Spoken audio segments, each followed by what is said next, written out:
Vamos a empezar con César Cereceres, que viene del sur de California. Él es decano asociado de la Facultad de Ciencias Sociales en la Universidad de California, Irvine. ¿Despacio? No, solamente 3 o 4 frases. Ok, bueno, es muy modesto César Cereceres, entonces nada más les voy a decir brevemente que es uno de los especialistas en la política estadounidense de seguridad hacia Latinoamérica, especialmente Centroamérica y México. Y bueno, lo dejo para que hable, tiene una presentación muy interesante. Adelante, César. Disculpe, Patricia, gracias. A ver, tengo que... ¿Vos vas a pasar por aquí? Ok, está bien. Sí. Ok. Me equivoqué un poco en preparar esta preparación, digamos, o orientación. Traté de enfocar más la cuestión de Mérida y también hacer una comparación con Colombia. Así lo que voy a hacer, porque hay alguien más que sigue, que en realidad va a enfocar muy en detalles ciertas cuestiones, ciertas preguntas sobre Mérida, más de Washington. Voy a tratar de dejar una discusión suelta, digamos, hasta que llegamos a la cuestión de Mérida y Washington. Para comenzar, como el embajador Carlos Rico dijo, Mérida es algo más que han dicho públicamente y es algo menos que lo han dicho públicamente. Y hace solamente unas 2 o 3 semanas que en realidad el flujo de fondos, cuestiones de entrenamiento y las cosas que son Mérida al nivel público han comenzado a llegar. Estaba metido en la cuestión de Plan Colombia desde casi los comienzos de Plan Colombia. El año pasado participé en un grupo de análisis sobre 7 años de Plan Colombia y puedo tocar uno de esos temas en un momento. Primero, sí hay experiencias, sí hay lecciones que ambos los Estados Unidos y México pueden aprender de Plan Colombia para lo que va a pasar aquí con Mérida. Mucha gente, no solamente mexicanos, pero todo el mundo trata de rechazar lecciones de otros, porque la primera cosa que dicen es, somos distintos. Y la segunda línea de defensa es, sí es una buena lección, pero no se aplica a nosotros. Somos únicos. ¿Okay? Las dos posiciones son falsos.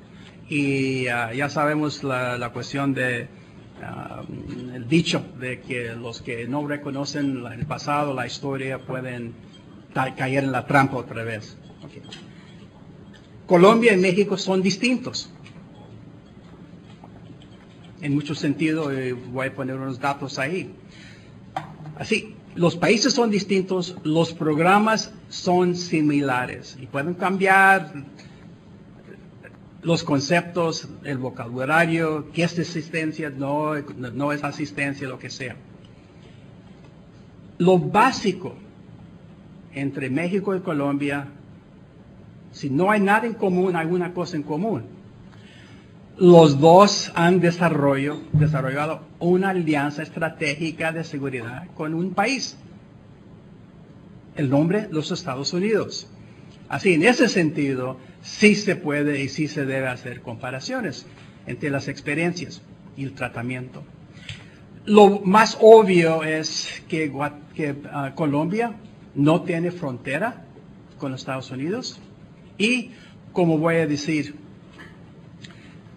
en 1 año, 2 años, 3 años, la cuestión de inmigración va a regresar a tocar la cuestión del esquema de seguridad.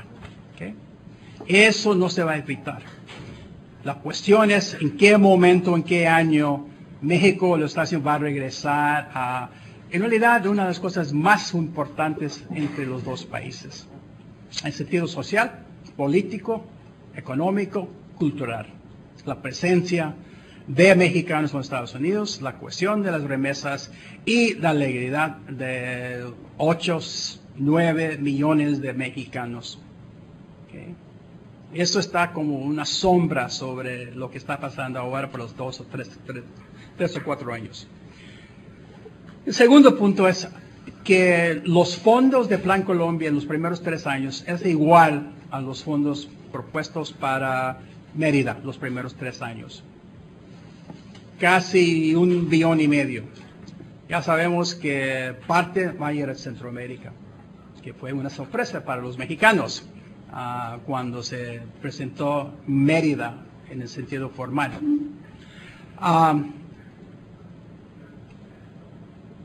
Así, el valor de ayuda, apoyo, lo que quieres usar, es casi igual para los primeros 3 años.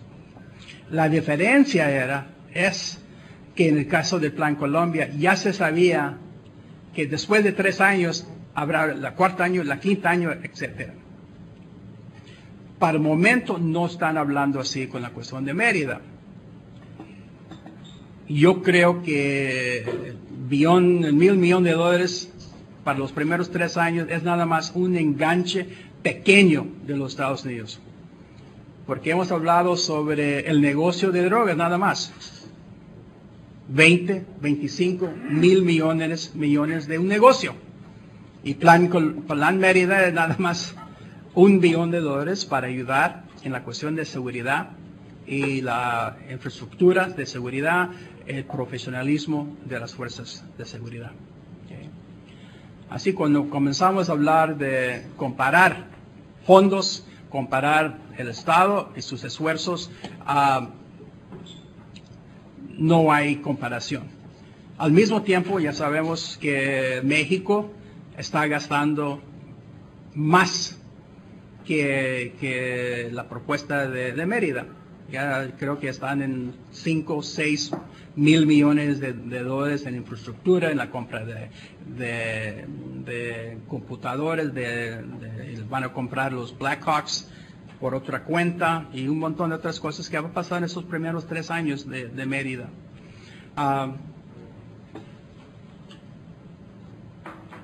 En lo final, esta es nada más una introducción y voy a pasar a la presentación. En lo final, las cosas que afectó a Plan Colombia después de 6, 7 años fue muy claro. La falta de un plan integral entre los Estados Unidos y los colombianos. No había. Los planes eran distintos, pero trataban de apoyar cada uno. Los objetivos de los Estados Unidos, los objetivos de los colombianos. La segunda cosa que creo que no existe en México, el sector civil, bajo Uribe, y el sector militar, bajo el general Mora y el general Ospina, crearon planes nacionales, con etapas, con nombres, con recursos y lo demás. Claro, y fue público y transparente de estos planes. ¿Okay? Tercero, que fue el gran problema ahorita que está en debate, las métricas. No había, en realidad. Solamente había una que era justificación para Plan Colombia. Que en 3, 4, 5 años, este plan iba a ayudar a los colombianos para eliminar o cortar 50% de la producción de cocaína. ¿Okay? Eso no pasó. Porque en realidad el objetivo del Plan Colombia no era, primero, la eliminación de la coca. Era ayudar el gobierno para crear estructuras de gobernar y para ayudar a las Fuerzas Armadas y la policía para profesionalizarse. Punto. ¿Okay? Y en el último, Colombia no tiene problemas, creo que aquí en México hay problema, pero en Colombia no había problema en lanzar una diplomacia internacional sobre lo que era la guerra contra el FARC, la guerra contra los narcotraficantes y la guerra contra los paramilitares. Pusieron todo en un modo muy transparente. tenían sus websites, tenían intercambio de información, mandaban gente a los Estados Unidos, acá a otros lugares, para hacer presentaciones con datos y fechas y todo, sobre la guerra, sobre los fondos, sobre los helicópteros y todo. Plan Colombia fue algo transparente desde el primer momento. Okay. En el caso aquí en México, lo que domina la imagen de México son los medios de comunicación. No veo la política del gobierno de México. Así hay otra, no quiero usar la palabra guerra, pero hay una competición entre quién, en 2 años, 3 años, quién va a dominar la imagen de México, especialmente la frontera. Okay. Así hay lo que es similar y lo que es distinto entre Colombia y México. Te voy a dar unos más detalles sobre el Plan Colombia para comparar con México. Y voy a hacerlo muy rápido, me disculpe, pero así pueden leerlo más rápido que yo puedo hablar.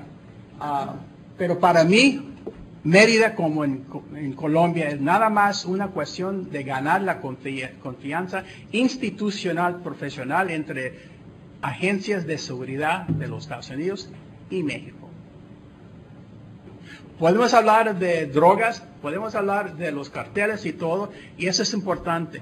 Pero de corto plazo, la primera etapa, objetivo es ganar confianza entre las agencias de los Estados Unidos de seguridad pública y las agencias de México.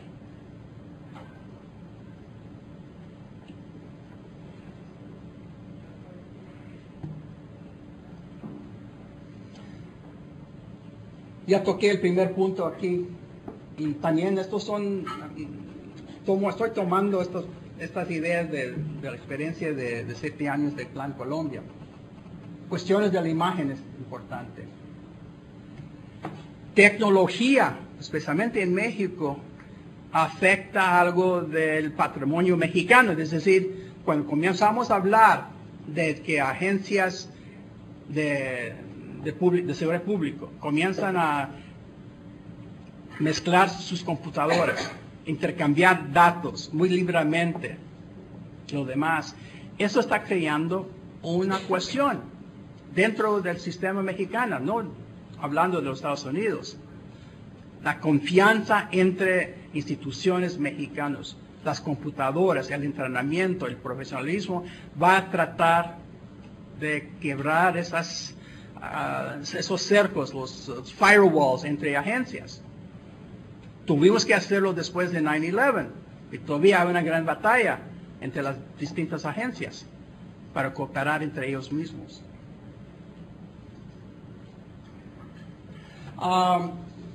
Y la última cosa aquí en el gran plan.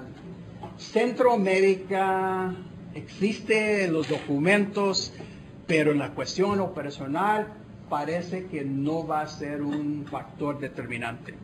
Y la posición mía es, si no hay algo exitoso en Centroamérica, Mérida en México falla. ¿Okay?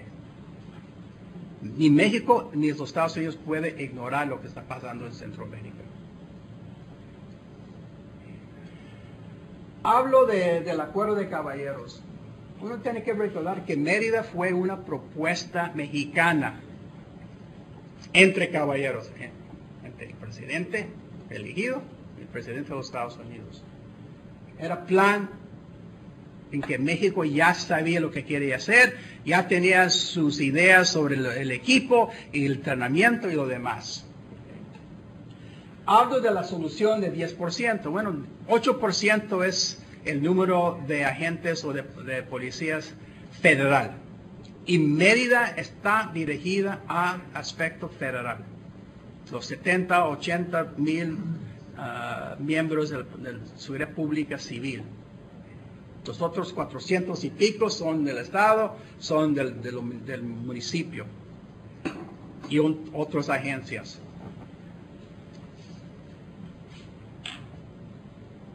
Hay una cosa que para mí no es algo que se puede hacer, que es algo razonable, lo hacen, va a ser algo que en realidad no va a ser efectivo. En una condición del Congreso es registrar cada miembro de la policía, cada miembro a nivel federal, estatal y municipal. Hay cierto número de fondos y si no se hace, un porcentaje de fondos de Mérida no se puede pasar a México. Buena idea, pero ustedes mismos saben mejor que la cultura, la institución, unos 10, 15% o más de la policía desaparecen cada año o buscan otro tipo de trabajo y siempre hay nuevos. Pero una idea es registrar cada miembro de cada agencia federal, estatal y municipio que es policía, entre comillas. Y como digo, este es un enganche para los Estados Unidos. $1 billón, hablando del tipo de amenaza. Es poquito. Yo entiendo lo que dijo el embajador, que estamos hablando de value added, el profesionalismo, el equipo y tal. Y eso es bueno. Pero en la última instancia, como entienden en Colombia, este tipo de batalla, enfrentamiento, cuesta fondos, el equipo, la movilidad. Una de las cosas que se tiene que enfrentar es la cuestión de los helicópteros. Sin los helicópteros en Colombia, sin los helicópteros que van a tener que comprar aquí, muchas de las cosas, la práctica de la estrategia no se va a cumplir. Y en el caso de Colombia había muchos problemas sobre conditions, las métricas, cuáles los puntos de referencia para ser exitoso, progreso y tal. En el caso aquí es algo que se va a negociar.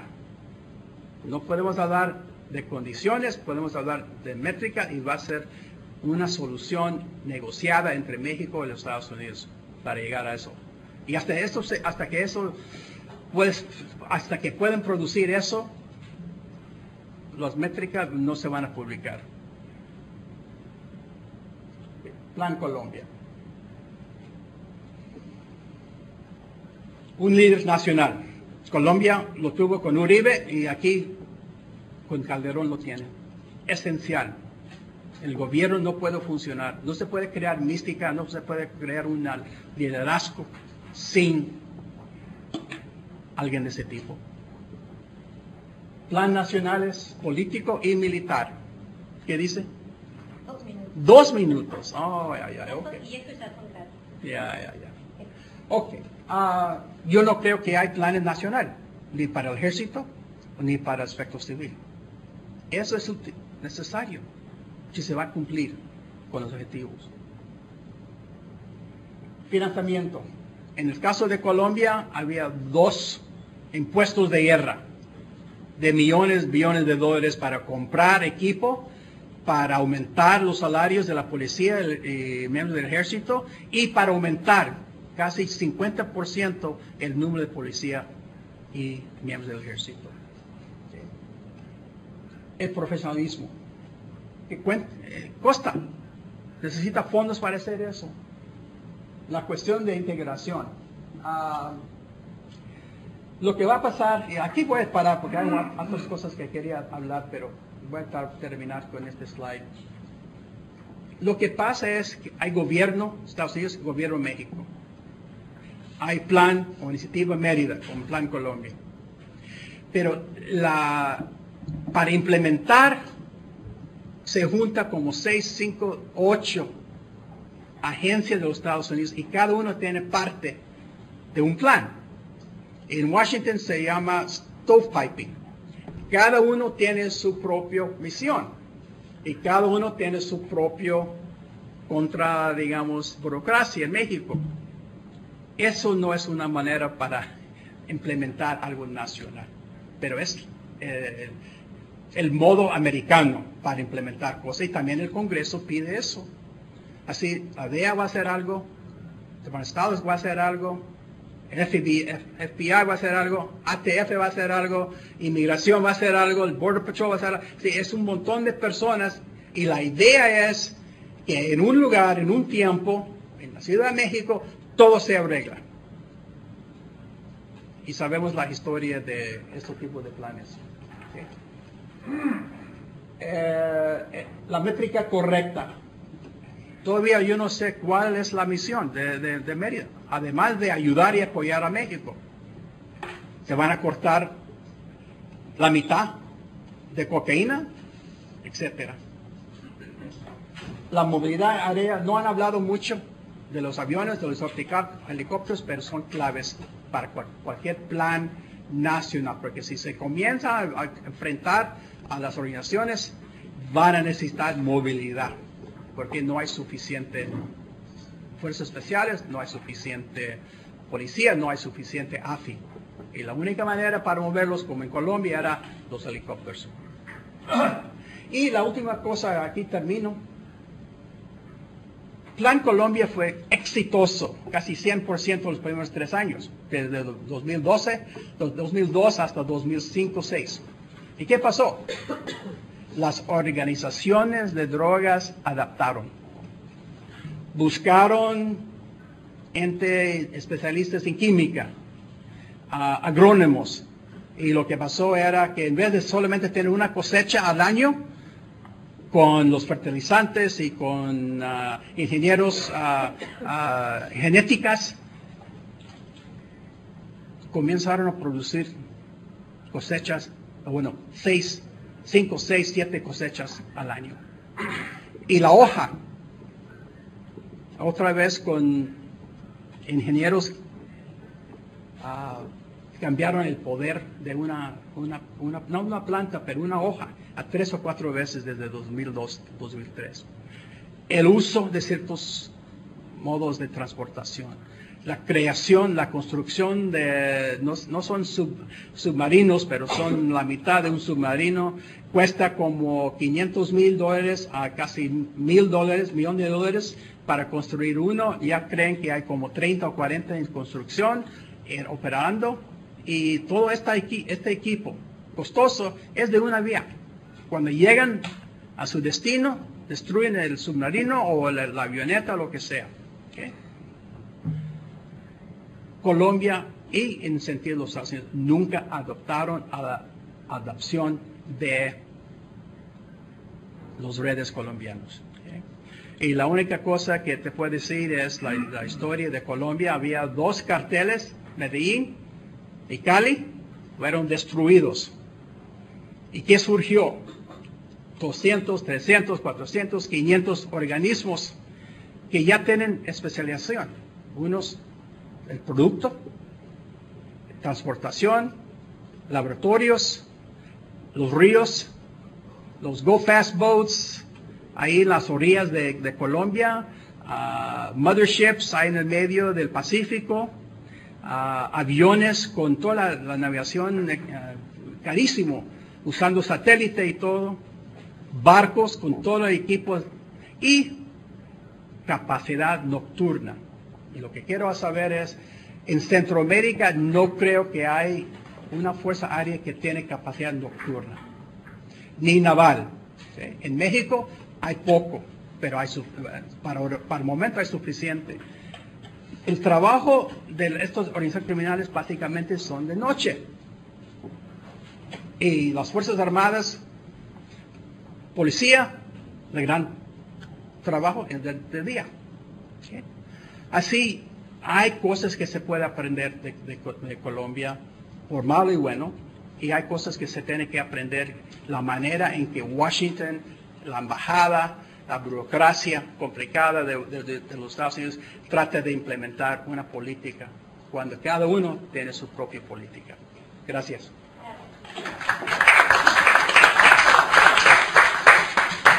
Le agradezco a César la gentileza de haber cortado su presentación tan corta. Quizás después tengamos tiempo porque tiene unas diapositivas muy interesantes y varios otros argumentos muy interesantes. Vamos ahora a continuar con Jay Cope. Él es investigador senior, o sea, de alto rango, en el Instituto de Estudios Nacionales Estratégicos, en la Universidad Nacional de la Defensa. Igualmente es un coronel retirado del Ejército de Estados Unidos. A la vez es especialista en seguridad hemisférica, la política de Estados Unidos hacia América Latina y el Caribe, relaciones cívico y militares y la educación para la defensa. Por último, tiene un currículum bastante extensivo de su prestigio, pero nada más quiero añadir que el coronel Cope trabajó en el Buró de Asuntos Interamericanos del Departamento de Estado, en el Comando Sur y en el Colegio de Guerra del Ejército. Bienvenido, Jay. Gracias. Gracias. I'm afraid I will have to do this in English. I apologize. My Spanish is not that strong, and I want to make sure that I say things correctly. Georgina and Raul asked me to talk about the cooperation between the defense establishments in Mexico and the United States in the context of combating organized crime. I will speak about this subject for myself based on my research. Because I do work at the National Defense University, I am obliged to say that I am not speaking for the Defense Department.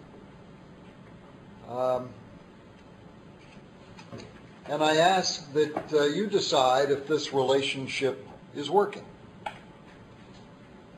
Our long-standing but still somewhat distant institutional military relationship has attracted very little scholarly interest in either country over the last 60 years. On occasion, when it has appeared or has received attention in the media, the reporting is tainted with conjecture and inaccuracies, and the reaction in Mexico tends to be emotional and negative. The conclusion in both countries has been, just do not talk about it. Consequently, the topic is poorly understood in both countries, certainly in government circles, except by a very small number of practitioners and staff officers that actually work in this area.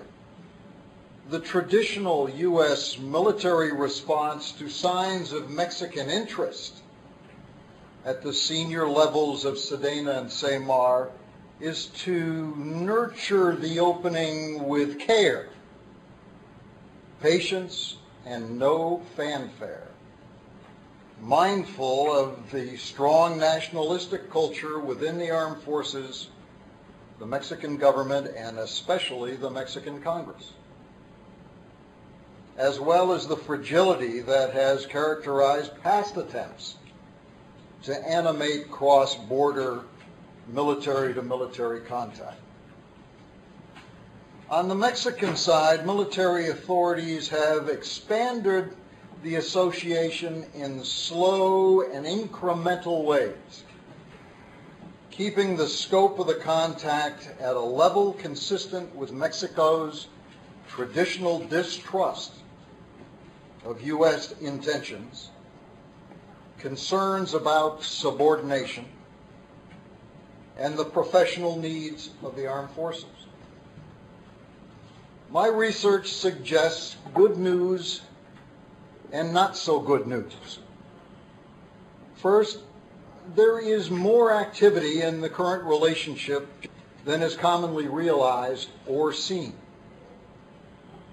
And I'll come back to the idea or seen, particularly as it involves the Mexican Navy and Special Operating Forces.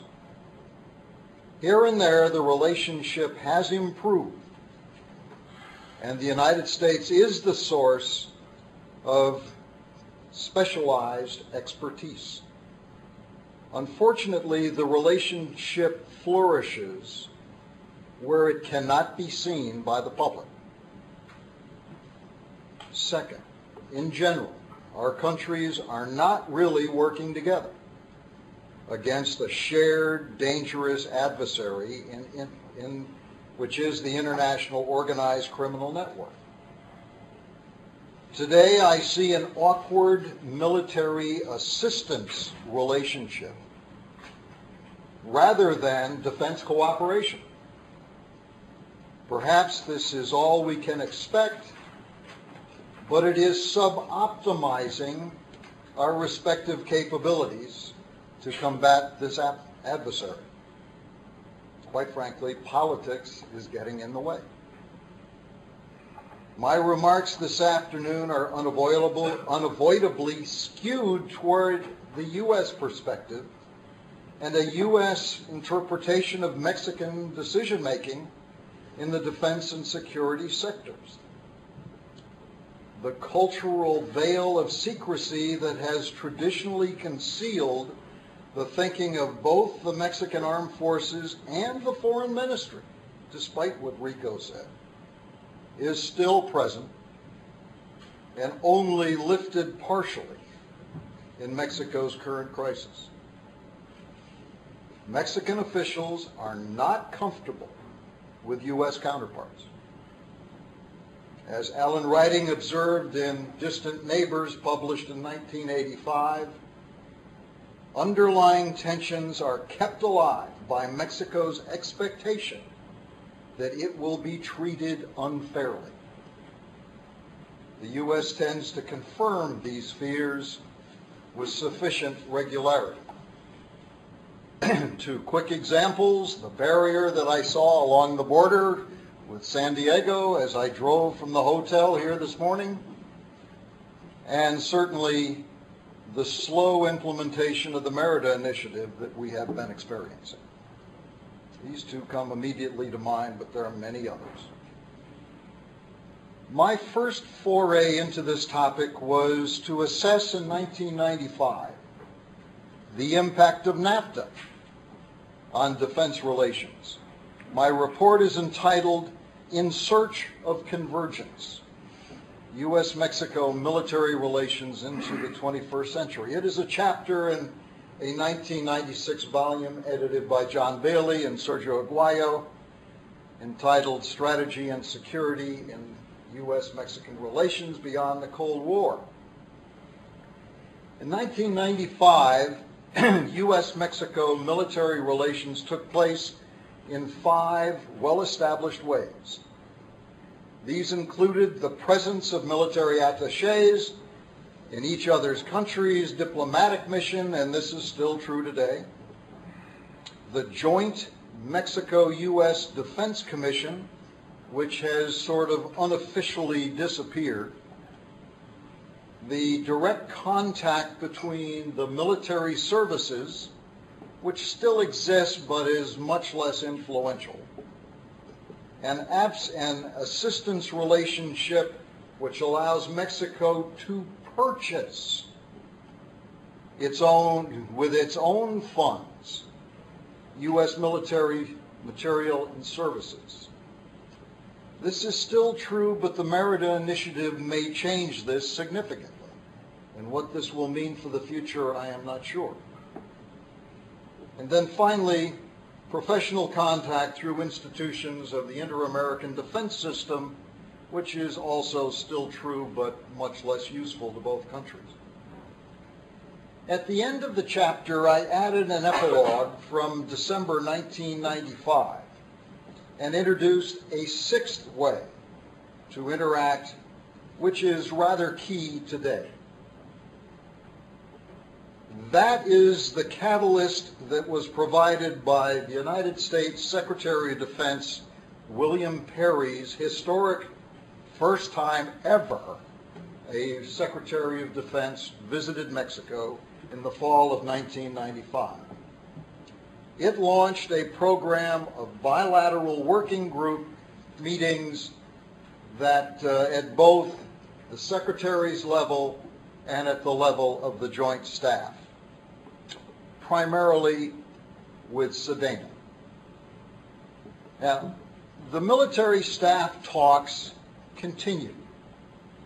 In fact, they started today in Mexico City.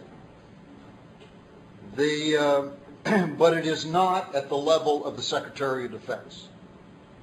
That particular level of discussion went into a deep freeze in 1998 as a result of, some of you may remember, the infamous Casablanca sting operation in Las Vegas, and as a response to that, the secretarial level of discussion has been postponed indefinitely.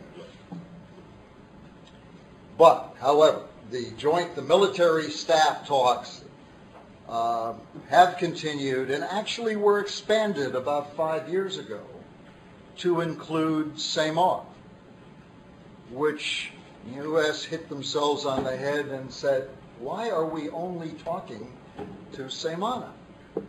They have 2 secretariats. We need to talk to both.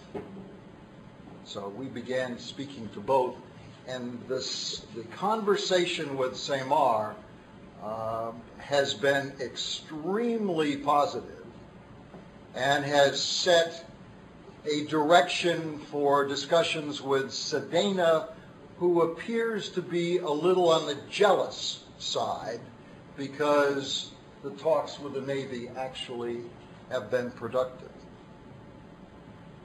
The Navy proved to be very forward-thinking, and this, I believe, has been built on a relationship developed over the years with contact with the United States Coast Guard and to a certain extent with the United States Navy that has taken place over the horizon, where there are no journalists and there are no politicians, and things actually got done.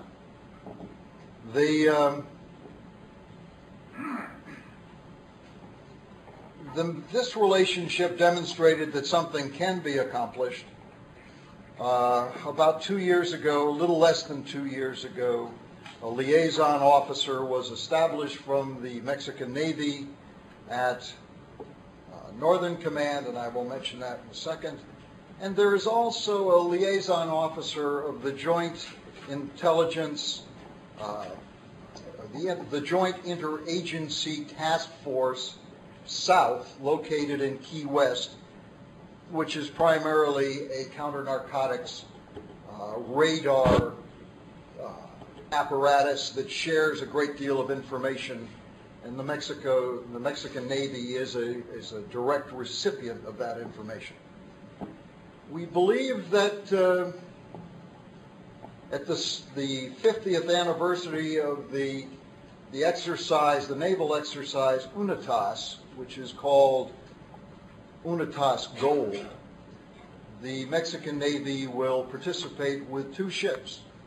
And that is the very first time that has ever happened, and if it comes about. And all indications are that it will. And that will be later this year. So over the last 10 years, particularly since 2002, the Department of Defense has sought to normalize military relations, to make them like the relations with other Latin American countries, indeed other countries worldwide. Now, the standard for this, of course, is ours, and we are not, the standards with Mexico are not on the same sheet. So what does where does the defense relationship stand today? The answer is strongly influenced by 5 factors. First, the aftermath of the event on September 11, 2001. That created the Department of Homeland Security. That changed the structure of U.S. military operations and plans with the creation of Northern Command in Colorado Springs to address homeland defense in both an aerospace, maritime, ground, and cyber environment. And as part of that, because Northern Command is co-located with the North American Aerospace Defense Command, NORTHCOM received an area of influence, which included Canada, Mexico for the first time, the Bahamas, and in some context, Cuba. Mexico in the past had been unassigned to any unified command. it was the responsibility of the Joint Staff. And that was the way, clearly, the Mexicans wanted it to stay. The introduction of Northern Command was not welcomed in Mexico. It was resisted, and it was a point of contention for nearly 2 years. However, the increasing importance of Joint Staff talks at that time put Northern Command in the back row, which is where Mexico wanted it. They were willing to do some things with Northern Command as long as it was in a subordinate role and they still were talking directly to Washington. And so that is the way we have tried to keep it. Mexico has come to understand that the Unified Command plays a role in many of our systems. And they have to work with the Unified Command if it is going to be successful at all in getting the benefit of those systems. And so consequently, first the Navy recognized it and has put a liaison officer at NORTHCOM. We think that in the not too distant future, SEDENA will make the major step of putting a liaison officer there as well. And perhaps that will begin to change the relationship. Also, as part of this Homeland Security issue was the introduction of Canada into the equation, and it began to have political military staff talks about 3 years ago. And this was in the context of the Security and Prosperity Partnership, and that provides another element in this equation.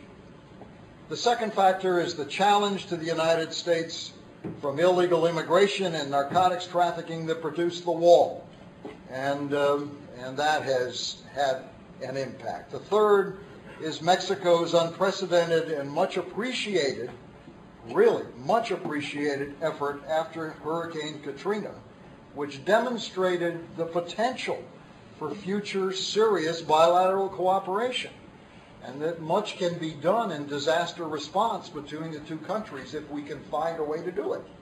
And there are people, that is one of the topics that is often discussed in the staff talks. Fourth, the trend globally, especially in the Western Hemisphere, in which the United States has steadily lost its ability to influence based on its asymmetrical power, and has slowly come to realize that it must work with other governments on a reciprocal basis. The full impact of this trend has not been felt in the United States, however. And old mindsets and old responses still persist. But you can see it in the Mexican response on diplomatic issues with military personnel. You don't let our people have certain status of forces privileges in your country, well, you're not going to have it in our country. And that has made several of the programs disappear. Finally, President Calderon's commitment to combat the country's criminal networks and the subsequent Merida Initiative. The defense relationship in 2009 has several characteristics. None of this is terribly new. It's really a case of emphasis. And the first is there's a heavy emphasis on professional military education in its many different aspects. Mexico now sends the most students, military students, to the United States of any country in the Western Hemisphere. There is a great deal of interest in counter-narcotics, intelligence, information operations, peacekeeping, in preparation for what President Calderon may in the future do if he commits the military to peacekeeping operations. And the skills needed in this modern, highly technical world, particularly in the Special Operation Forces area, where the United States is recognized as being quite good. Second, there are no U.S. military forces in Mexico. None. I'll say that again. There are no U.S. military forces of any size in Mexico. But of all the armed forces, the Mexican Navy works closest with the United States on counter-drug programs, with the United States sharing a great deal of information that helps them secure Mexico's sovereignty at sea. Third, the Merida Initiative has led to the employment of contractors for a lot of technical education and training that just has to be done on site. These are not military people. These are former military people or civilians that are now on contract to do things in Mexico. We will have no uniforms in this country. Military officers can travel and do travel to the United States to observe exercises, but Mexican units cannot, by law, participate. The relationship today is heavily tied to the purchase of material that Mexico cannot produce itself, and it is producing many things itself, like there's a big work going on UAVs, unmanned aircraft and so forth, and go-fast boats and several other areas that Mexico is doing some very interesting things. But this is particularly true with command control, communications, computers, and intelligence. These systems Mexico does not have, the United States does, and that is a focus of much in the Merida Initiative. And finally, an emerging military relationship with Colombian armed forces and police, which is taking place. Mexico tends to listen to the police, but does not tend to listen to the Colombian armed forces. And this is a very interesting development. So, in conclusion, the structure of the defense relationship has changed, but the relationship itself remains awkward, and it continues to have an assistance relationship rather than a serious approach to operational cooperation, with the possible exception of the Mexican Navy. I question the health of such a relationship that works when it only works when it is out of sight of the Mexican public and the Mexican political leadership. Thank you very much.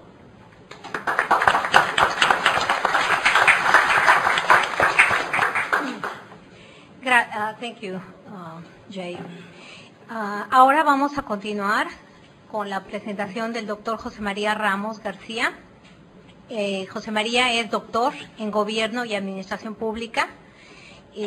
Sacó su doctorado en el Instituto Universitario de Investigación José Ortega y Gasset en Madrid, España. Igualmente es director general de Asuntos Académicos de esta institución, el Colegio y la Frontera Norte, y es el coanfitrión de este evento. La especialidad de José María Ramos es la gestión política y planeación estratégica, seguridad y desarrollo local y seguridad y gestión transfronteriza. Entre sus varias publicaciones, numerosas publicaciones, está un libro publicado en el 2005 que se llama Relaciones México-Estados Unidos, Seguridad Nacional e Impactos en la Frontera Norte, publicado por la Universidad Autónoma de Baja California y distinguido con el Premio Selección Anual para el Libro Universitario en el área de Ciencias Sociales. Y José María va a hablar hoy aquí sobre este tema, la iniciativa Mérida en la Frontera Norte. Gracias. Muchas gracias, Patricia. Bien, lo que vamos a presentar ahora es una breve reflexión crítica sobre cuál es o debería ser el papel de los municipios y los estados de la frontera norte en este contexto de cooperación en materia de la iniciativa Mérida. ¿Por qué me parece importante esta reflexión? Me parece relevante porque en la mayor parte de los análisis que se han hecho en la materia se ha dejado de lado el papel, el rol, el potencial y sobre todo las implicaciones que revisten para estos actores que son centrales en esta iniciativa el papel en ese tipo de iniciativas.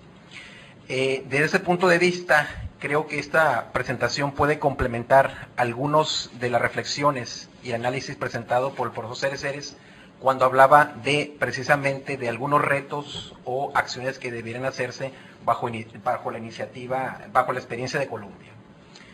En primer lugar, hay que plantear la siguiente consideración, de que los municipios y los estados de la frontera norte se están enfrentando a problemas que de alguna manera hemos abordado aquí de manera amplia, pero que los hemos dejado de lado obviamente por la referencia o prioridad central que tiene este seminario a las dimensiones generales o las dimensiones nacionales. En este caso, los municipios y los estados se están enfrentando a problemas de seguridad nacional, seguridad fronteriza, seguridad pública, cada una con sus vertientes. Sin embargo, cuando analizamos las competencias que tienen los municipios, su competencia fundamental tiene que ver con los temas de prevención. Por eso, aquí la pregunta central, ¿qué puede y qué tiene que hacer un municipio como Tijuana, Ciudad Juárez, Nuevo Laredo, que están contabilizando cerca, en el año pasado, simplemente de unas 3,000 muertes violentas? ¿Cuál es el ámbito de acción que tienen que desempeñar o que deberían de desempeñar bajo estos contextos de esas iniciativas generales? Adicionalmente, cabe mencionar que, como ustedes bien lo saben, la mayor parte de la incidencia delictiva que se está dando a nivel nacional, particularmente asociados con muerte violenta, se está dando particularmente en cerca de un 60% en este tipo de entidades. Por lo tanto, desde esa perspectiva, sería deseable saber cuáles son sus condiciones, cuáles son sus capacidades y sobre todo qué es lo que tendrían que hacer para adaptarse o no a estos marcos de estos nuevos procesos de cooperación. ¿Cuáles son algunos antecedentes nacionales del estudio de las relaciones intergubernamentales? ¿Por qué planteo este tema de las relaciones intergubernamentales? Porque mi premisa es que en un esquema, ¿sí?, en donde se da mayor énfasis a las autoridades federales y particularmente bajo estas iniciativas, creo que es fundamental avanzar un esquema eficaz de gestión, cooperación y coordinación entre los 3 niveles de gobierno en materia de seguridad y en todas las dimensiones que hemos planteado. Hablar de estos temas implica, ¿sí?, atender varios o algunos de los temas planteados por el profesor Tulchin en su presentación, ¿sí?, que tendrían que ver si estamos hablando de un Estado eficaz, un Estado democrático, si estas relaciones han disminuido las tendencias de control, supremacía, etcétera, etcétera, y sobre todo un tema fundamental en estos esquemas y que solamente aquí lo dejaré planteado. En nuevos esquemas de cooperación estaríamos hablando de nuevas capacidades o capacidades renovadas de los municipios y los estados de la frontera norte y podremos decir también del sur, para atender estas nuevas demandas y sobre todo estos problemas que aquejan desde hace 15 o 20 años a estos municipios. Esa sería la premisa central. Desde mi punto de vista, Iniciativa Mérida puede ser una oportunidad más para avanzar en ese esquema de cooperación intergubernamental, considerando obviamente los ámbitos de acción de cada uno de los entes de gobierno. ¿Esto por qué se plantea? Se plantea obviamente, como lo hemos comentado con anterioridad, porque esta problemática de criminalidad, violencia, inseguridad se manifiesta en territorios, se manifiesta en municipios, ¿sí?, en estados. De alguna manera Carlos hacía mención de cómo se estaba manifestando en los últimos años la incidencia delictiva en ese tipo de estados, lo cual refleja la importancia central de esos estados, que cabe hacer una mención para los colegas que nos visitan por primera vez. Estos municipios de Ciudad Juárez, Tijuana y Nuevo Laredo son, además de ser municipios bastante violentos, son los principales municipios en donde se concentra la actividad económica del norte del país. En otras palabras, estamos hablando de municipios con un gran crecimiento económico y en algunos casos de ciertos niveles de desarrollo. Sin embargo, se preguntarán ustedes, entonces, ¿en dónde radica esa violencia? Radica precisamente de este contexto, ¿sí?, de influencia del crimen organizado, ¿sí?, de esta importancia que ha tenido en los últimos años el tráfico de armas y sobre todo el papel estratégico que han tenido varios grupos delictivos. Pero adicionalmente hay un elemento central que creo que en una de las presentaciones se mencionaba, que estos municipios fronterizos se caracterizan por niveles muy altos de desigualdad social al interior de sus sociedades, por lo cual existen una serie de rezagos, ¿sí?, en materia urbana, desarrollo social, que son sin duda alguna elementos fundamentales para que nuestros jóvenes y adolescentes se vinculen en ese tipo de tareas. Ahora bien, ¿cuál ha sido la experiencia, ¿sí?, en materia de cooperación intergubernamental? ¿Sí? Yo creo que en los últimos años, obviamente, no creo que ese sería parte de una presentación particular. Creo que ha habido diferentes espacios de cooperación entre los diferentes municipios y estados con la federación. Tenemos básicamente un esquema en el cual los municipios tienen, como lo comentaba, ámbitos de acción en materia de prevención. La federación también tiene su amplio de acción. Y ahora recientemente se han dado una serie de situaciones particulares. Esta situación particular data desde hace 3 años y que tiene que ver con un incremento sustancial de las actividades militares en el caso de las ciudades de Tijuana y Ciudad Juárez particularmente. Y esta situación se da precisamente por la influencia de factores o delitos de carácter federal en esos municipios, como son narcotráfico, lavado de dinero y crimen organizado. Desde este punto de vista se ha justificado esta tarea o este rol creciente. Ahora bien, este rol creciente del sector militar ha tenido varias implicaciones. Una de ellas ha sido que de alguna manera se ha marginado a las autoridades civiles y especialmente municipales y estatales en esta materia. Esto sin duda alguna es un aspecto que tiene sus pros, pero también tendría algunos aspectos que habría que analizar en su momento. Ahora bien, ¿cuáles serían los dilemas de las relaciones entre gobiernos en materia de seguridad pública en México? ¿Cuáles serían algunas de estas implicaciones precisamente para avanzar en un esquema que podríamos llamar eficaz y eficiente bajo estas nuevas propuestas de iniciativa en México? En primer lugar, sí, es un tema que ha estado aquí presente y lo hemos tocado con diferentes dimensiones, el problema de la corrupción, ¿sí?, los limitados niveles de profesionalización, la ausencia de visiones estratégicas en los ámbitos municipales, estatales y yo diría también en algunas corporaciones federales, tensiones con el ejército, particularmente en la medida en que el ejército ha tenido un papel destacado para tratar de disminuir las acciones de corrupción de algunos grupos delictivos.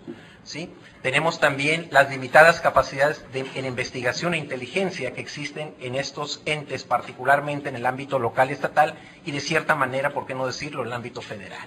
Los intereses creados que se han dado entre algunos grupos delictivos con estas corporaciones mexicanas, y algo que me parece fundamental y que de cierta manera se planteaba en la presentación del profesor Ceres, que tiene que ver con la ausencia de planes estratégicos locales desvinculados de las prioridades federales y transfronterizas.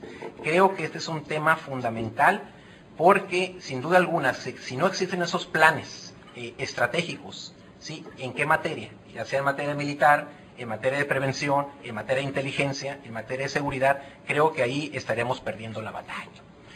Y asimismo tenemos experiencias diversas de intercambio de información y de otro tipo con autoridades de Estados Unidos en los ámbitos locales y estatales. Este tipo de experiencias nos están diciendo, entre otras cosas, que esas experiencias se manifiestan para intercambio de niños robados, de autos, entre otras actividades. Y esas, sin duda alguna, ese tipo de mecanismos han tenido un impacto importante. Ahora bien, yo lo que planteo es que este tipo de iniciativas muy específicas se deben de integrar a las iniciativas federales y sobre todo con una visión mucho más estratégica en el sentido de ver las distintas dimensiones que caracterizan el problema. ¿Cuáles serían algunas de las condiciones para fortalecer esta cooperación y planeación intergubernamental en materia de políticas de seguridad en el caso particularmente de México? 1, reconocer la complejidad de las distintas dimensiones, ¿sí?, del problema de la seguridad. Inseguridad pública, seguridad fronteriza asociada a terrorismo, seguridad nacional asociada a narcotráfico, secuestros, entre otros aspectos. Creo que estos diagnósticos se hacen cada vez más necesarios en el ámbito público porque nos darían, ¿sí?, precisamente el contexto, ¿sí?, el ámbito de cuáles son los problemas, ¿sí?, cuáles son las dimensiones de estos, cuáles son las distintas aristas y sobre todo de dónde podrían derivar las estrategias para atender ese tipo de problemas.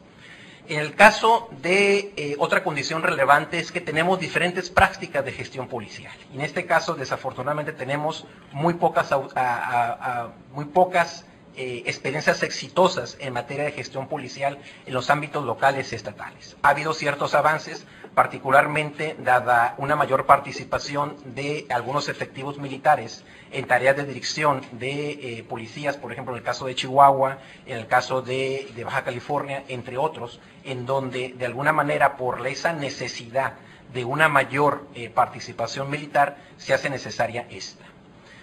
Ahora bien, aquí viene otro elemento fundamental, la necesidad de avanzar en consensos básicos entre los distintos actores y sobre todo para definir cuál va a ser la ruta en el corto y mediano plazo. ¿Va a ser una ruta estrictamente militar? ¿Sí? Tomando en cuenta la participación destacada que tiene un ejército, y aquí cabe mencionar que si bien se ha podido controlar el problema, ¿sí? Una parte del problema de muerte violenta, esta no se ha podido reducir sustancialmente. ¿Por qué? Esto no sucedió así porque, de mi punto de vista, se carecen de esos planes, se carece de esa visión y sobre todo se carece de esa articulación que debe existir entre los programas de prevención con los programas de inteligencia e investigación que adolecen de algunas limitaciones. Y aquí es importante estos consensos porque en esos consensos, otra pregunta central es ¿quién va a asumir el liderazgo de estos? ¿El sector militar? ¿El sector civil? De mi punto de vista debería ser el sector civil. ¿Con base de qué? Que precisamente esté consciente de esas implicaciones, que conozca esos diagnósticos, pero sobre todo que esté consciente de los riesgos de una excesiva participación de los militares en tareas de seguridad pública, ¿sí? Aquí creo que ese es uno de los retos centrales. El profesor Tulsi nos hablaba de la importancia de la democratización. Sin duda alguna es un elemento fundamental, pero cuando ésta presenta algunas limitaciones, cuando la participación ciudadana está cansada, ¿sí?, de que sus denuncias no son debidamente atendidas, es cuando algunos sectores de la sociedad civil patrocinan o están a favor de este tipo de iniciativas un tanto radicales. ¿Cuáles serían los retos de la gestión intergubernamental en materia de seguridad pública en México? Insistir en estos temas de los planes estratégicos, pero sobre todo con un elemento nuevo, una evaluación integral y transversal en el sentido de qué es lo que se está haciendo, cómo se está haciendo, estamos avanzando, tenemos esquemas de participación con los ciudadanos. De este punto de vista, Iniciativa Mérita está planteando un esquema de evaluación a través de las organizaciones civiles, sin duda alguna es un elemento importante. Aquí el reto es si ésta efectivamente se va a interiorizar en estos procesos de toma de decisiones. El segundo elemento tiene que ver con fortalecer la coordinación y cooperación con base de un liderazgo. Y aquí viene la reiteración, militar o civil. ¿Con qué criterios? ¿Sí? Centralización y descentralización. Yo creo, desde mi punto de vista y la experiencia de otros contextos, que en un momento determinado se requieren procesos más centralizados de toma de decisiones en materia de seguridad, particularmente cuando los ámbitos locales y estatales se adolecen de ciertas capacidades institucionales. Sin embargo, lo ideal sería avanzar en un equilibrio entre esos dos esquemas. Y sin duda alguna seguir avanzando en esos esquemas de cooperación local y regional transfronteriza, bajo todas esas experiencias de los mecanismos de enlace en los cuales los distintos consulados de México y los Estados Unidos han cooperado. Pero mi argumento para complementar este análisis es que estos esquemas se deben de integrar a esas perspectivas estratégicas a nivel federal. La evaluación ciudadana es importante, sin duda alguna. ¿Por qué? Porque eso nos va a permitir evaluar si las acciones que está llevando el ejército en todos sus niveles son las más adecuadas y sobre todo si son efectivas para tratar de reducir el problema. Y aquí creo que hay una serie de retos al respecto, tomando en cuenta las disputas o diferencias que existen entre esos actores y la ciudadanía. Sin embargo, cuando hay prioridades sociales, creo que sería importante avanzar en ciertos consensos. Y finalmente el siguiente elemento, que tiene que ver precisamente hacia avanzar en la institucionalización de aquellos procesos exitosos en materia de ¿qué? En materia preventiva, en materia de vínculos de los policías con las comunidades y sobre todo con este elemento que me parece central, el reforzamiento de los planes o de los programas preventivos en la materia. Creo que para el caso de México y sobre todo para las ciudades fronterizas, en donde tenemos cerca de aproximadamente un 5 a un 7% de nuestros jóvenes vinculados con tareas de narcotráfico o de tareas de consumo de drogas, es fundamental, ¿sí?, recobrar o atender ese tipo de planes preventivos que sin duda alguna son un elemento fundamental para tratar de reducir ese tipo de problemas. ¿Cuáles son otros desafíos de la cooperación en las siguientes áreas? Insistir en este nuevo enfoque, reactivo o preventivo. Desde mi punto de vista, debe ser un enfoque reactivo, eficaz, eficiente, pero sobre todo respetuoso de los derechos humanos. Y la parte preventiva que hemos estado reiterando. La definición de un diagnóstico integral y con un enfoque estratégico. en el sentido de ver las distintas dimensiones de estos temas de inseguridad, violencias asociados a temas de carácter económico, de corrupción, de ineptitudes, etcétera, etcétera. Y el énfasis de seguir insistiendo en ese sistema de gestión intergubernamental en materia de seguridad que nos va a permitir precisamente, ¿sí?, asumir cada quien en el ámbito de sus responsabilidades las acciones pertinentes. Y aquí la pregunta es si estamos lo suficientemente capacitados, ¿sí?, en ese sentido. Y enfatizar ese tema que también lo he mencionado, el tema de la evaluación de la gestión y la política de la seguridad. Si no evaluamos lo que estamos haciendo al respecto, creo que nos vamos a meter en varios problemas. Desde ese punto de vista, cabe destacar que el gobierno federal en la presente administración va a dar a conocer el sistema de evaluación del desempeño, que implica, ¿sí?, la evaluación de los principales programas nacionales en la materia.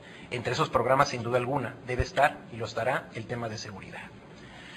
Dentro de esa evaluación es irrelevante también avanzar indicadores de gestión y desempeño gubernamental que nos indiquen qué estamos haciendo, cómo lo estamos haciendo, en qué áreas estamos fallando, en qué niveles estamos reduciendo la incidencia delictiva, en cuáles estamos fallando, ¿sí?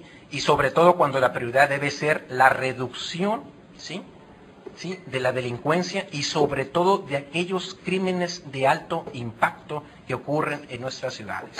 En el caso de Tijuana y de Ciudad Juárez se da una polémica en el sentido de que se parte de la premisa que en algún momento se pueden reducir los crímenes de alto impacto por la participación del ejército, lo cual sin duda alguna está cuestionable, por ejemplo, particularmente el caso de Ciudad Juárez. Y sin embargo tenemos la otro tipo de incidencia, la incidencia que afecta al conjunto de la sociedad, particularmente de estratos populares, en términos de robos, de asaltos, de secuestros, etcétera, etcétera. Estos dos tipos de incidencias son sin duda alguna importantes y deben de tomarse en cuenta en las iniciativas en esta materia. Finalmente, ya para terminar, ¿cuáles serían algunos desafíos de la cooperación transfronteriza? Uno, obviamente, avanzar en esa reducción de estos problemas que nos aquejan.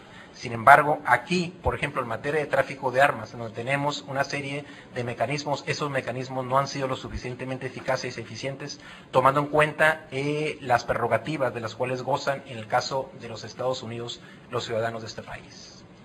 El otro tema es precisamente en cómo podemos avanzar en los 3 niveles de gobierno en esquemas de cooperación, coordinación y planeación transfronteriza, en donde el sector militar pueda ser un actor fundamental, pero también las policías locales y estatales. Y es aquí en donde entran los grandes dilemas. ¿En quién se va a centrar la cooperación, ¿sí?, en el contexto de Iniciativa Mérida, tomando en cuenta estos antecedentes de los cuales estamos hablando, de cooperación, de desconfianza, de falta de capacidades? En principio pareciera indicar que puede ser las policías federales y el ejército. Sin embargo, tomando en cuenta las limitaciones que existen en esta materia, en términos incluso de desconfianza, de limitadas capacidades, de corrupción, creo que es un tema que puede generar algunas tensiones en la materia.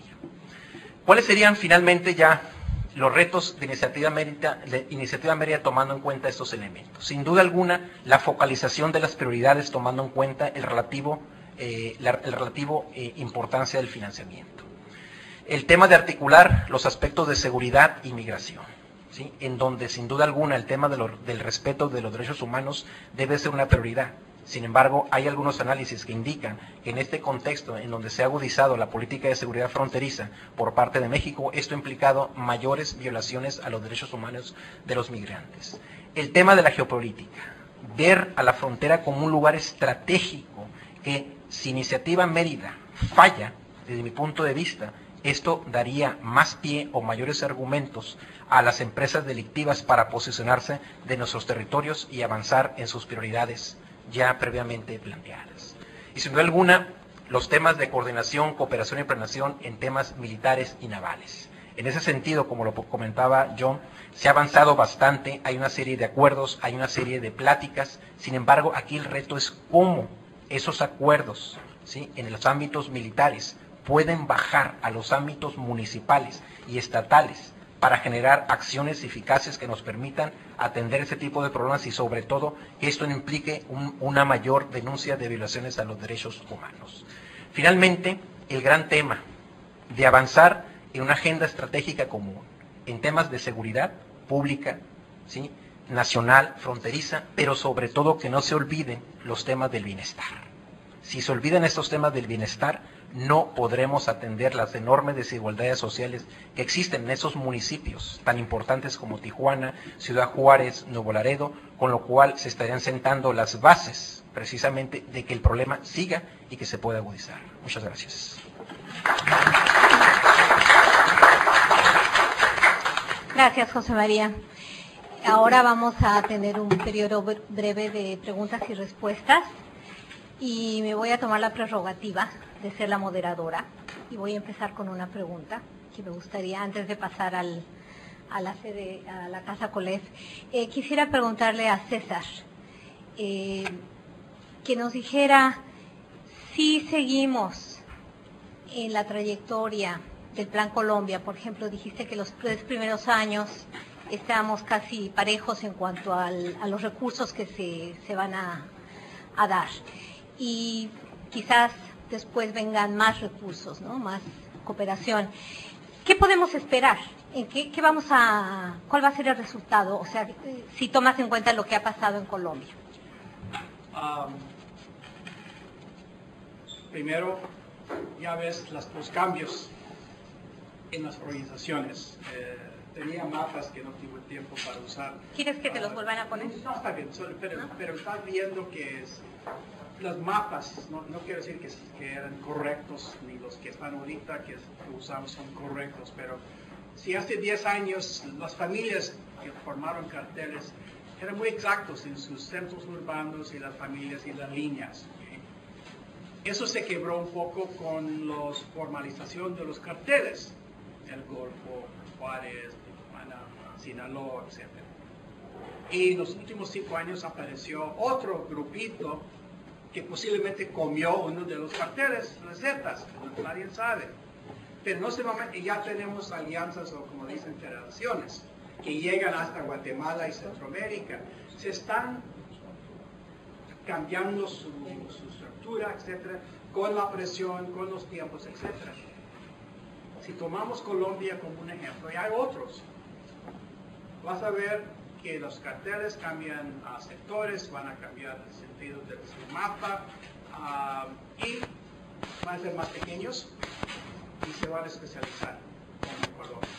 Es decir, no van a tener unos centros de gravedad de 4 o 5 grupos, pero se van a desorientar por una estrategia de la presión del gobierno a las fuerzas armadas, las fuerzas de seguridad. Primero. Segundo, las rutas van a cambiar. La manera en que entra la droga, o lo que se hace la droga, con los químicos, digamos, los precursor drugs, lo que sea, y la manera en que entra a Centroamérica y la manera en que entra a México. Más sofisticados, menos sofisticados. Vamos a ver más barcos, más go fast, más submarinos desde México, desde Centroamérica, directamente a los Estados Unidos. También vas a ver, como otros lugares del mundo, estos grupos se van a buscar modos para legalizarse, negocios legales. Dejar un poco lo ilegal, pero al mismo tiempo usando sus negocios para avanzar El problema es lo siguiente. Hay un consumo de 300 toneladas métricas en Estados Unidos, o más. Eso no ha cambiado en 20 años. Y no importa lo que pasa en Colombia, lo que pasa en Centroamérica, lo que pasa en México, siempre hay un porcentaje de consumidores de los Estados Unidos que no ha cambiado. Los datos de la DEA no son politizados, ¿ok? Pero sigue el consumo. Hasta que ese consumo para o cambia, no va a afectar. ¿Okay? Es interesante que 3 de los más importantes factores para que México tiene éxito en su estrategia contra los grupos criminales. Primero, el flujo de dólares. Porque si los dólares no pueden salir de los Estados Unidos, a América Latina, a Colombia, a Centroamérica o México, comienza a quebrar ese sistema. Segundo, el flujo de armas. Si no sé cuántos Hay unos que dicen 2,000 cada semana, 2,000 cada mes, no importa. 90 y pico % de las armas en México vienen de los Estados Unidos. Y tercero, los precursor chemicals para los meds vienen de los Estados Unidos. Así, para tener éxito en México, hay 3 cosas que los Estados Unidos tienen que hacer, pero rápido, y no la manera que lo han hecho los últimos 20 años. Así veo que los grupos van a adaptarse, y clave en el sentido de inteligencia y pensamiento del sistema de cómo organizar. Todo lo que hemos discutido son basado en un modelo económico, usando palabras como terroristas y narcotraficantes, no es importante. Si no hay profit, si no hay ganancias, no funciona. Si uno tiene que tomar el modelo económico, y eso es importante de entender, cómo quebrar un negocio que necesita ganancias para pagar todos. Así, en 2, 4, 5 años, vamos a ver pequeños grupos diversificados, más legales, y usando un montón de nuevas rutas en los Estados Unidos para vender la droga y para recibir lo que necesitan, armas y todo eso. El punto final. Yo creo que Mérida y este esfuerzo mexicano va a poder presionar indirectamente a los Estados Unidos.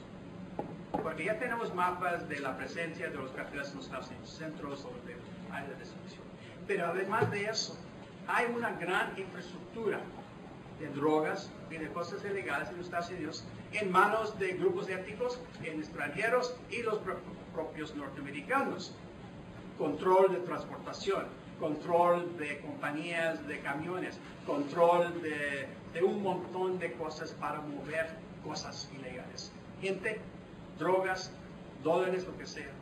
Y hasta que llegamos a algo más transparente en los Estados Unidos de lo que está pasando en Colombia, Centroamérica, en México, no vamos a apoyar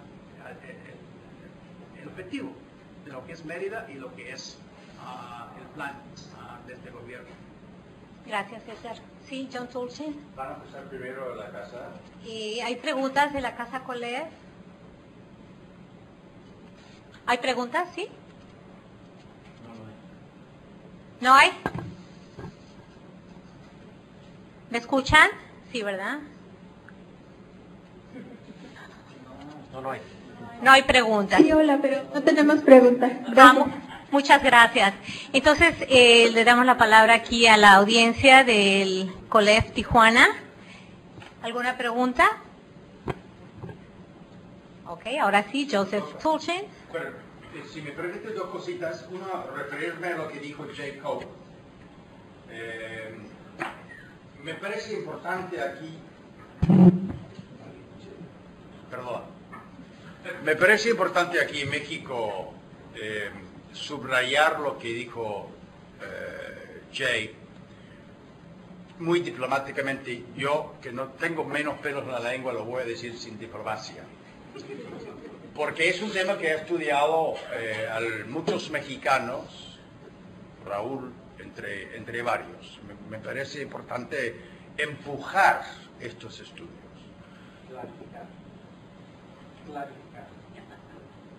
Para que sigan, que haya una nueva generación estudiándolo, ¿no? Quiero decir lo siguiente: por varios factores históricos, las Fuerzas Armadas mexicanas se han demostrado a través de los años resistentes a cualquier colaboración con sus propias fuerzas políticas, es decir, con el Estado mexicano. Se ha mantenido su poder manteniendo distancia. Por lo tanto, es cierto lo que dijo Jay, que en la pareja colaboración Estados Unidos-México son los militares mexicanos que son más resistentes a la colaboración. Pero hay que entender que son resistentes a cualquier colaboración. Entonces, esto es un problema netamente mexicano. No es solamente histórico y cultural, sino ahora es político. Y con la democracia, con toda la alternancia de los gobiernos, de los partidos en el gobierno, uno tiene que buscar forma de incorporar las Fuerzas Armadas al aparato estatal para que sirva los fines aquí descritos por José María en su presentación. Esto es por una parte, que es un trabajo en lo cual los mexicanos tienen que tomar el liderazgo. El otro, lo que nos sugirió Ramos sobre la evaluación, tiene mucho que ver con lo que decía yo en mi presentación al iniciar la conferencia. Y es un desafío a la ciudadanía mexicana.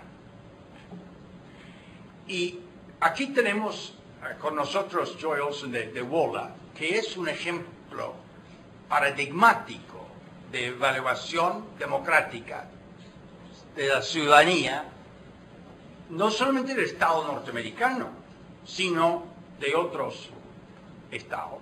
Hay otros ejemplos, tenemos aquí uno. WOLA empezó como advocate de derechos humanos durante la época de las dictaduras en América Latina. Y pudo transformarse ahora como una especie de ombudsman haciendo investigación sobre temas de gran importancia. También los hay en el sector privado, los ONG que hacen exactamente lo mismo, por ejemplo, en el tráfico de armas. CIPRI es una organización privada. Nadie pidió permiso para crear, ni WOLA ni CIPRI. Lo que estoy diciendo, que evaluar la actividad de nuestros estados es nuestra responsabilidad. Yo no voy, como mexicano, buscar a Washington pedir permiso para hacer eso. Y en Buenos Aires pedir permiso de otro. Cada ciudadanía, cada población tiene que tomar eso como una iniciativa con cada generación. Entonces, me parece fenomenal, genial lo que dijo Ramos, porque precisamente la distancia entre nivel de gobierno y ciudadanía es menor, ¿dónde? En los municipios. Entonces es un punto de entrada par excellence, precisamente para lograr lo que aquí en México no es nada fácil. No hay tradición ciudadana, no hay tradición democrática de la participación ciudadana. Es lo que te estoy diciendo, porque me parece realmente genial lo que dijo él, que es precisamente al nivel municipal donde es más fácil, hay menos resistencia, porque hay menos distancia, hasta el nivel varial. Pero México es un sistema federativo, o federal, perdón, y entonces hay explícito y implícito vínculos intergubernamentales por ley, por constitución. Sería mucho más complicado en un sistema unificado, unitario. Aquí no. Finalmente, nosotros, bueno, yo durante muchos años también trabajaba problema urbano. Hay redes sociales en todas las grandes ciudades mexicanas. Es una vida cívica muy articulada, pero totalmente separada del Estado. Con razón. También hay redes sociales en algunos otros países que quedan separados del Estado porque hasta hace 20 años el Estado fue el enemigo. Entonces el desafío es aprovechar las redes sociales que existen. Y yo no conozco las ciudades del norte. He trabajado principalmente en Guadalajara y México. Pero supongo que en las ciudades del norte, Monterrey, por ejemplo, tiene una vida de redes muy rica, muy articulada, desarrollada. Y supongo que cada municipio, a través de la frontera, tendría cada uno tendría ventajas y beneficios y recursos gubernamentales para aprovecharlo. No podría ser lo mismo en todas las ciudades. Pero lo que quiere decir que estudiándolo, utilizando el marco que nos dio Ramos, podemos decir que Ciudad Juárez está mejor en tal cosa por la actividad económica. Tijuana está con otra cosa por el turismo. No sé, pero lo que quiero decir es que las ciudades como tal, los gobiernos municipales, tienen mayor palanca para crear planes estratégicos, porque hay menos diferencias dentro de ese nivel de voluntad. Gracias, perdón.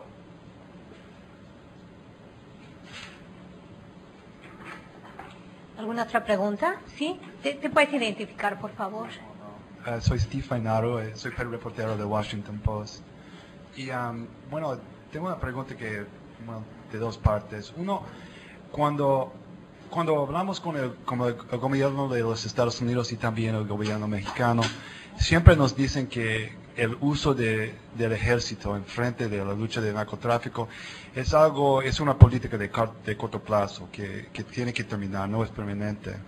Y me gustaría saber si ustedes piensan que eso realmente es realístico, que cuando exactamente, bueno, el ejército se puede disminuir su papel y cuando probablemente se puede pasar. La otra pregunta que tengo yo, Jay, es que ¿qué piensa usted sobre el ejército mexicano está cómodo en ese papel, ese nuevo papel? Bueno, como en un papel que es una especie de law enforcement, ¿no? Y también si el ejército de los Estados Unidos está cómodo, bueno, apoyando en ese sentido una relación que realmente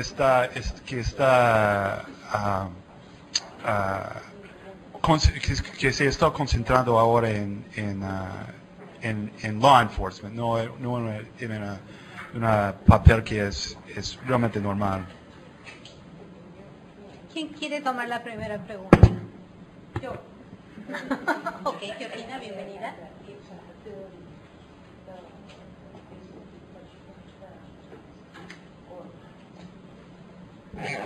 Perdón, le estaba traduciendo a Jay. Maybe you will have an opinion about this, pero yo quisiera dar mi opinión también respecto a este punto.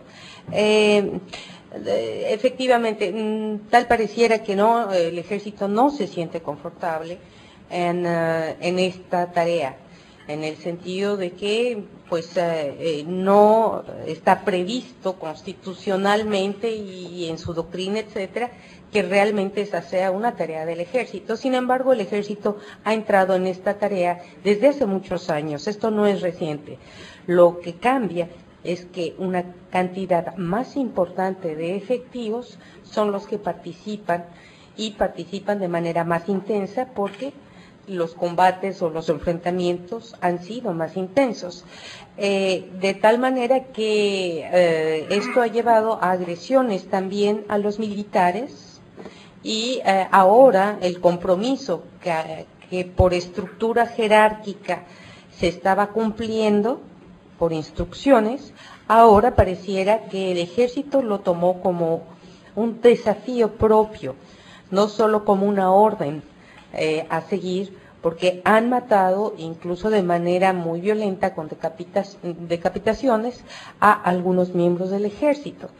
Eso por una parte. Ahora, en mi opinión, en relación a qué tan larga puede ser la permanencia del ejército en esta misión, lo deseable es que fuera una permanencia corta, sin embargo eso no es realista, porque apenas poco más del 5% de la fuerza de policía, de la fuerza existente en el país, puede enfrentarse al crimen organizado. Las policías municipales hemos visto que no tienen ni la tecnología, ni la estructura, ni la organización para enfrentarlo, y más aún, varios cuerpos enteros de policías municipales se ha comprobado que han estado al servicio del crimen organizado. El nivel estatal no está suficientemente equipado, ni en capacitación, tampoco ni en infraestructura, para enfrentar el crimen organizado, además de que aluden a que eso le toca al nivel federal. Y el nivel federal, como lo decía el embajador Rico en la mañana, cuenta por menos del 10% de la policía en este país. Está más o menos alrededor ahora de 7%, incluyendo a una parte de militares que fueron llevados a trabajar como fuerzas de policía, aparte de la intervención de policía, del ejército directamente en las calles. Maybe you would like to say something. Thank you, Georgina.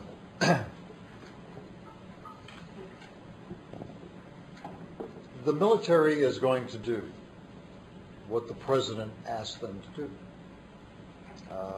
That's true in the United States, that's true in Mexico. Probably in Mexico in a way that it is truer than in the United States. I'm not sure I want to pursue that. But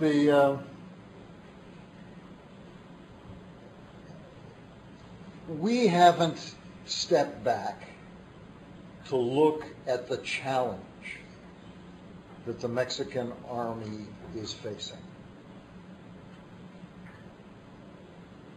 Trying to help the state get back in control of cities like Ciudad Juarez, which is not a small location, as well as other areas of the country, is not easy. This is an army that is not trained to do this.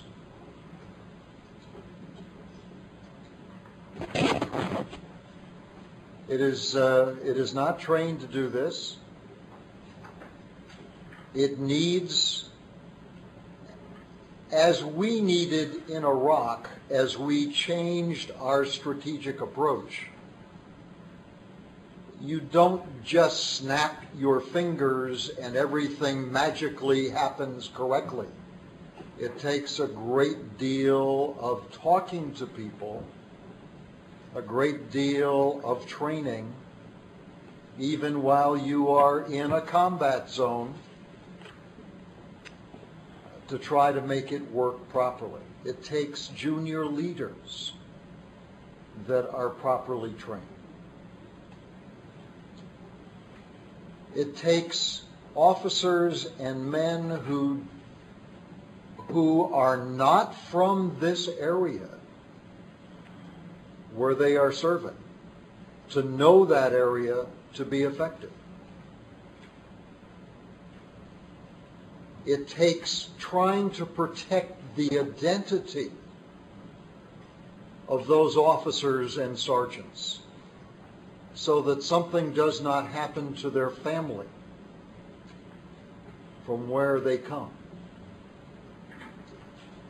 It takes a management of the armed forces so that you can rotate units to maintain the presence and the control. This is not easily done.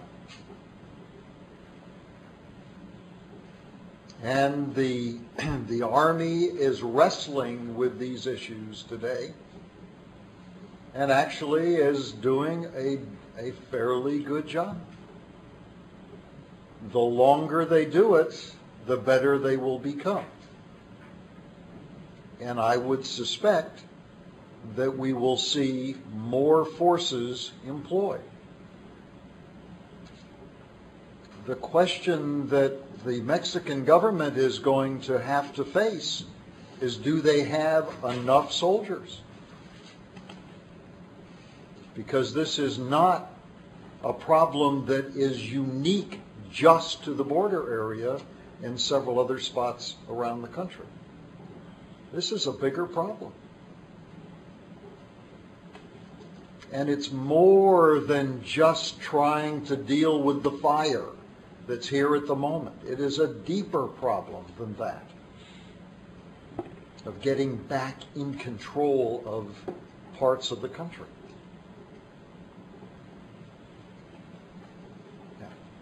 I would suggest that the Army will still be engaged. I have no magic ball that tells me this number, but 5 years from now, I think the Army will still be involved.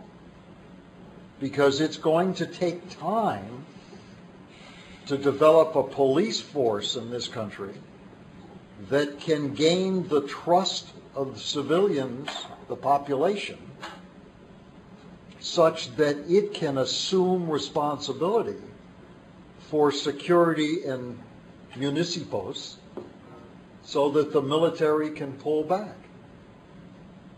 But until that happens, the military is the strategic reserve. There is nothing left after you have committed the armed forces. This has got to work. And certainly the Mexican military leadership is working quite hard to try to make sure that it does. But we should not underestimate the problem that they face. It is huge. Thank you, Jay. Tenemos dos comentarios más, César y después Carlos Flores. Primero, las fuerzas armadas aquí están y se van a utilizar, como Jay dijo, para ayudar en la reforma de la policía, más que nada a nivel del Estado y del municipio. No hay nada más. Estamos hablando de un programa, una lucha, una guerra, lo que quieran nombrar, del mínimo de 10 años. Uno de los peligros va a ser las próximas elecciones presidenciales. Si cambia el partido, si cambia la actitud, la perspectiva de otro panista, eso puede interrumpir una estrategia de largo plazo. Así, el ejército se va a tener que usar más. El ejército, como todos los ejércitos en el mundo, cuando se meten en un problema nacional, muy público, cambia el ejército. 100 años de la cultura, la historia del ejército mexicano va a cambiar. Va a ser más público, va a tener que meterse en cosas que no quieren meterse, pero no habrá opción para lo que es México. Y esta violencia se va a aumentar por los próximos 2 o 3 años, como Colombia y otros lugares donde el gobierno decidió enfrentar su amenaza nacional. Así, uno tiene que tomar en cuenta los cambios y cuando esto termina, la esperanza es que hay un policía a nivel de Estado y de municipio totalmente reformado, que va a ser algo difícil por la politización de esta gente, y segundo por la corrupción, y tercero porque va a costar $1,000 millones para hacerlo. Y si el objetivo es ganar seguridad, y recuerde, no se va a eliminar el consumo de drogas en los Estados Unidos, no se va a eliminar grupitos ilegales aquí en México, y no se va a eliminar totalmente violencia. Se va a manejar a un nivel que permite tranquilidad, el bienestar, la inversión y todo lo que quieren aquí en México. Ese va a ser el costo. Pero la idea de que con Mérida y con este programa van a llegar a cero de lo que está pasando, eso no debe ser la métrica de lo que está pasando para el gobierno ni para la cuestión de Mérida. Gracias, César. Va a hacer un comentario Carlos Flores y después José María Ramos. Muchas gracias. Muy breve. Yo creo que gran parte del problema que está enfrentando el contexto nacional es que hemos hecho una solución permanente de lo que originalmente era una solución emergente. Es decir, yo considero que dentro de las cosas que efectivamente puede hacer el Estado mexicano, si bien efectivamente no es reducir a cero el tráfico de drogas, sí podría tratar de reducir los niveles de violencia a grados razonables, partiendo efectivamente que no se puede erradicar por completo. Pero el problema es que el que es martillo todos los problemas los ve como clavos, y el ejército no está diseñado para eso. Es decir, si bien no se ve una solución a la vista debido a la magnitud de la violencia que tenemos y del tipo de armamento que se emplea y del hecho mismo de que una parte no no despreciable de estos grupos delictivos es gente con capacitación militar. Lo discutible del asunto es que la construcción de instituciones democráticas, que en última instancia sería lo que permitiría razonablemente asumir que el problema puede ser acotado, puede ser controlado, no es algo que se le pueda delegar al ejército. Es decir, en el caso del Estado mexicano, la historia nos muestra que un gran avance fue lograr hacer civil la política. Es decir, después del conjunto de azonadas militares que tuvimos a lo largo de los primeros años del régimen revolucionario, del continuo conflicto de rupturas militares que tuvimos en el siglo XIX, un factor de estabilidad había sido lograr traer la política a cuestiones estrictamente civiles. En este caso, por ejemplo, vemos que el tejido social y el tejido político no se ven necesariamente fortalecidos en el caso de la participación militar, porque en algunas regiones claramente hay una historia cercana de violación de derechos humanos por una parte, y por otra no se aprecia cómo esta mera presencia territorial o este golpeteo fáctico, más que nada circunstancial, a las actividades de la delincuencia organizada, se pueden traducir en un esquema de gobernabilidad más amplio cuando otro tipo de medidas no se llevan a cabo. Es decir, por ejemplo, no es solamente un problema de policía lo que estamos percibiendo. La cuestión del funcionamiento de las cortes deja mucho que desear. En un país en el cual, por ejemplo, la clara violación a derechos humanos de una periodista todavía puede ser pasada por alto por la propia Suprema Corte, que dice que, bueno, sí le violaron sus derechos, pero solamente un poquito. En el cual un funcionamiento democrático que partiría por la idea de que tiene que haber unos medios de comunicación relativamente seguros y capaces de expresar libremente su opinión, son sujetos continuamente a la violencia de las propias organizaciones delictivas, y a veces cabe guardar la duda, si no también de actores estatales. Es decir, todo el tipo de conjunto de medidas que nos deberían de asegurar un apuntalamiento sólido hacia otro tipo de salida en el país, creo que están siendo en buena medida descuidadas. Quiero señalar con todo el cuidado que requiere, digamos, establecer una generalización de este tipo, que si bien yo coincido en que las Fuerzas Armadas mexicanas son comparativamente más profesionales que las instituciones policíacas, inclusive de orden federal, ya no digamos las locales, no han estado tampoco libres de problemas relacionados a corrupción asociada a delincuencia organizada. Es decir, creo que el hacer un énfasis exclusivo en un aspecto militar, como a veces pareciera ser la tendencia de la estrategia gubernamental, corre el riesgo de que el problema se genere en términos todavía más amplios. Porque con esos niveles de deserción a los cuales yo les hacía referencia, la posibilidad de que se cuente con un mercado de la violencia muy barato, pues no es fácilmente eludible. Gracias. Va José María Ramos. ¿Tenemos tiempo para darle unos minutos más también a Marcelo?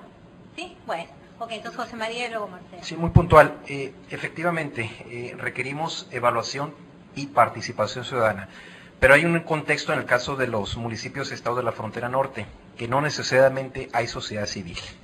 Y esto se debe, entre otros casos, precisamente a que, a pesar de los cambios en las alternancias de ascensos de gobiernos del PRI por el PAN, sigue prevaleciendo algunos esquemas de gestión tradicionales, ¿sí? En el sentido de que son jerárquicos, control, se generan limitados espacios para esta participación, etcétera, etcétera. Entonces, creo que ese es un tema fundamental, la necesidad de los cambios en las formas, en los valores, precisamente para avanzar en esos esquemas de gestión ciudadana. De hecho, la próxima sesión de este seminario tiene ese objetivo de avanzar en propuestas concretas de participación ciudadana vistas desde el ámbito de las políticas públicas. Efectivamente, hay una gran diversidad de redes sociales en la frontera norte, pero estas redes sociales también están asociados a distintos estratos sociales, y esto da cabida cuando el narcotráfico ha logrado legitimar algunas estructuras, precisamente de que pueda influir en algunos esquemas de participación ciudadanas. El caso particular de Monterrey puede ser una interpretación asociada a estos aspectos y que demuestra hasta cierto punto la capacidad de estos grupos delictivos para llegar a distintos estratos sociales. Finalmente, el caso de la participación del ejército. Yo me adhiero al planteamiento que hizo Georgina en el sentido de que sin duda alguna sería deseable una participación únicamente en el corto plazo. Sin embargo, cuando hay una serie de problemas, cuando hay limitadas capacidades, cuando están ausentes estos planes, sin duda alguna se requeriría una participación particular de este actor fundamental. No obstante, para lograr, ¿sí?, un éxito, ¿sí?, y que esto implica acciones sustanciales o de control de la incidencia delictiva, al igual del crimen organizado, se requieren una serie de condiciones que, de mi punto de vista, no necesariamente están presentes en el corto plazo. Con lo cual, sí, esto daría pie a que estos problemas que estamos viviendo en las ciudades de la frontera norte pudieran, sí, seguirse presentándose como están. Esas condiciones, desde mi punto de vista, ¿cuáles serían? Avanzar en estos diagnósticos, una mayor profesionalización, fortalecer los sistemas de investigación e inteligencia, fortalecer los esquemas de participación ciudadana y, sobre todo, fortalecer las capacidades de las fuerzas civiles que tienen un papel fundamental. En ese sentido, creo que Iniciativa Mérida, si bien le da cierta importancia a los aspectos de procuración de justicia, creo que este aspecto de las capacidades debe ser un aspecto que debe estar ahí presente. Gracias. Marcelo. Patricia, muy cortito, pero realmente yo, un poco como convidado externo de esta discusión, me parece que en América Latina uno de los problemas más serios que hay es la ausencia de capacidad de gestión política. Acá lo que planteaba Carlos recién, José María, tiene que ver con instancias distintas, capacidad de coordinación, establecimiento de planes. Me parece que la pregunta que está un poco ausente es ¿qué autoridad política se para por encima de todo esto? Porque si no se construye capacidad de gestión política, y creo que se está dando por hecho de que existen, la autoridad que establezca cuál es el cuadro de situación, el orden de prioridades, esto sí, esto no, que establezca los mecanismos de coordinación interno de cada una de estas partes, porque es una trama muy compleja de actores, de un lado y del otro, de actores públicos, de actores nacionales y de actores locales, y al mismo tiempo la sociedad civil. Entonces yo creo que acá el actor fundamental es cuál es la autoridad política que se para arriba de todo este conjunto de cuestiones. Y el segundo aspecto, que me parece que también en la conversación o no se tiene en cuenta o se da por hecho, no sé, yo creo que hemos sido testigos en América Latina de muchísimos fracasos por esto, no hay cuadros de gestión política. Y el problema en América Latina es que han sobrado planes, ha habido muchas ideas sobre lo que hacer, pero el problema es quién las lleva adelante. Hasta inclusive ha habido recursos financieros que han sobrado en determinados contextos. El problema es quién gestiona políticamente esas cosas. Y esto requiere de un cuadro de gestión política, que no solamente es el titular de un organismo. La creencia en América Latina que construimos poder político cuando hacemos normas es uno de los errores más garrafales que hemos construido. Si creamos un pacto internacional, hacemos acuerdos bilaterales, establecemos normativa, establecemos organigramas y ya está, la cosa funciona sola. Y ahí tenemos los problemas que tenemos. Entonces, yo creo que es fundamental, al mismo tiempo que profesionalizar policías, establecer mecanismos de coordinación con los ejércitos, medir hasta dónde interviene o no el ejército, formar cuadros de gestión política, cuáles son los especialistas civiles en las estructuras gubernamentales que van a conducir esto, porque si no construimos eso, la conducción política termina o en la policía o en los ejércitos. Y cada una de estas instancias no tienen capacidad de establecimiento de las prioridades y del eje de conducción de algo tan complejo como esto, sin lugar a dudas. Me parece que este es el punto que hay que ver. ¿Cuáles son los cuadros políticos? Para manejar una Secretaría de Seguridad Pública se requieren 40, 50 cuadros de gestión. Más o menos, para empezar la discusión. La pregunta es, ¿dónde están esos cuadros de gestión? Gracias. Bueno, ya